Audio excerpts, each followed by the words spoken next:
Salut les amis, c'est William, bienvenue dans cette nouvelle vidéo. On se retrouve dans un cadre assez sympa. Dans cette vidéo-ci, j'aimerais vous aider à capter rapidement la sympathie des autres et la sympathie des personnes que vous venez de rencontrer pour la première fois. Le but de cette vidéo, c'est de vous donner des clés concrètes, encore une fois, 4 clés et 4 choses à appliquer. Vous les appliquez toutes, vous en appliquez plusieurs ou vous n'en appliquez qu'une seule. Le but, c'est que vous ayez des résultats concrets et que vous arrivez tout simplement à faire en sorte que les personnes vous voient comme une personne assez sympathique avec qui ils aimeraient passer plus de temps ou ils aimeraient tout simplement vous revoir par la suite. Donc ces techniques sont encore une fois applicables dans n'importe quel domaine de votre vie. C'est de la communication, c'est applicable dans beaucoup de domaines, professionnels, social, familial ou d'autres domaines. Normalement familial pas trop vu que les personnes vous connaissent déjà, mais on ne sait jamais si vous avez un cousin très éloigné que vous venez de rencontrer. La première clé concrète que j'aimerais vous donner dans cette vidéo, c'est de vous intéresser majoritairement aux autres, mais de manière sincère. Les personnes auront 100 fois plus envie de parler d'elles-mêmes, de parler de leurs projets, de parler de leur histoire, de parler de leurs sentiments actuels, de leur ressenti actuel des choses, plutôt que de parler de d'autres choses, de d'autres personnes ou de vous-même. Donc la majeure partie des personnes, et moi le premier, on s'intéresse principalement à soi et on aime principalement parler de soi. C'est un phénomène qui est très courant et tout simplement utilisez-le à votre avantage et intéressez-vous sincèrement aux autres. Alors pour ça c'est très simple, vous avez 3 types de requêtes et de choses que vous pouvez demander aux autres. Vous pouvez par exemple leur demander quels sont leurs projets futurs, qu'est-ce qu'ils comptent faire dans le futur sur tel ou tel domaine. Admettons que vous soyez dans le milieu professionnel, vous rencontrez quelqu'un pour la première fois et vous lui demandez tout simplement quels sont ses projets futurs, ses ambitions dans l'entreprise, etc., etc. Vous rencontrez un entrepreneur, quels sont par exemple ses projets ses futures missions, etc. et qu'est-ce qu'il compte réaliser par la suite. Vous rencontrez par exemple, vous me rencontrez moi dans la rue, par exemple, vous me posez la question qu'est-ce que tu comptes faire prochainement sur ta chaîne YouTube, sur ton blog, etc., etc. Ça, c'est une vision un petit peu plus dans le futur. Vous pouvez également vous recentrer sur le présent et demander à la personne comment elle se sent réellement actuellement. Alors, c'est pas simplement lui demander bonjour, comment ça va, etc. Parce que ça, c'est très simple, très basique et la plupart des personnes vous diront bah, ça va, merci et toi.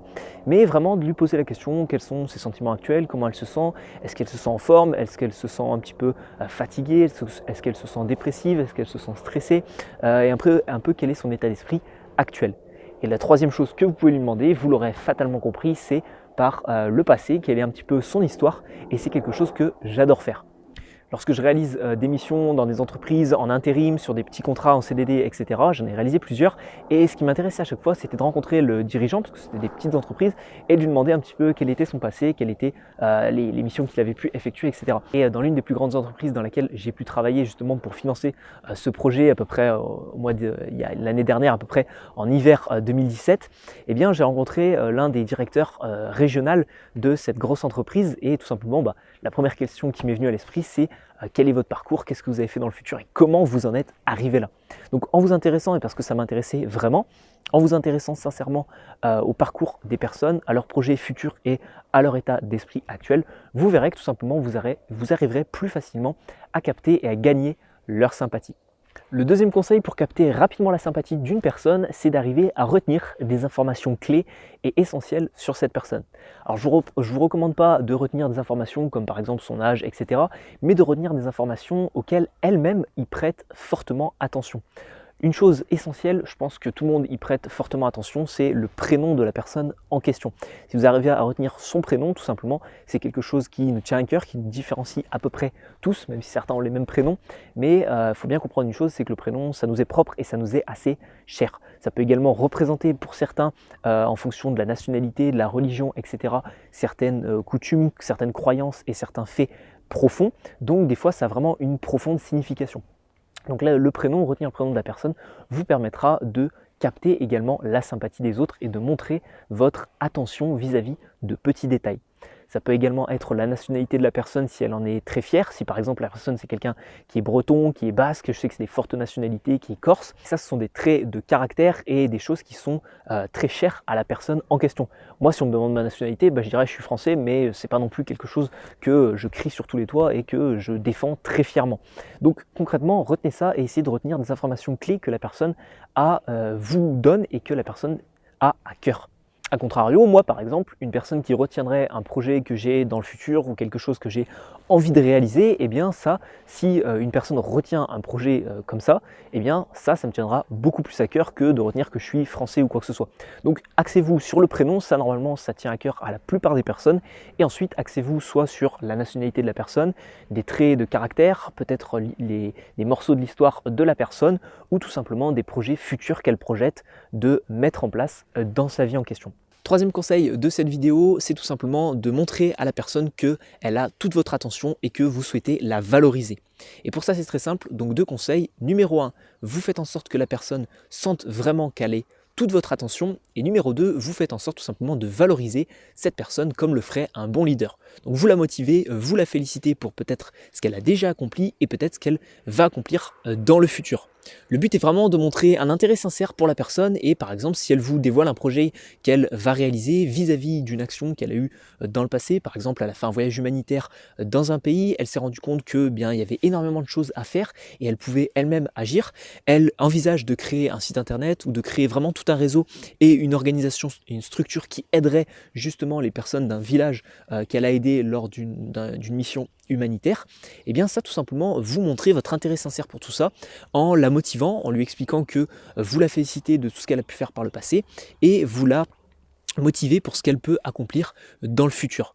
Le but est vraiment de faire preuve d'empathie et de montrer votre intérêt sincère pour le futur et le passé et le futur de la personne en question.